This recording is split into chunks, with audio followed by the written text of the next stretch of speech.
Welcome, in front of me I have Xiaomi Mi portable Bluetooth speaker, and today I'll show you how you can check the model of the speaker. It's very simple. So you have to grab your speaker like that, and then just put it on this side. And when you take a look closer, right here we can find the captions. So here we get the Mi portable Bluetooth speaker, and here when you rotate we can find also the model. It's right here.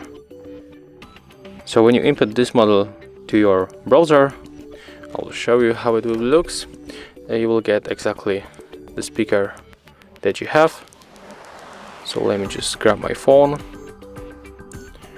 Okay, so let's open a new tab, and the model was MDZ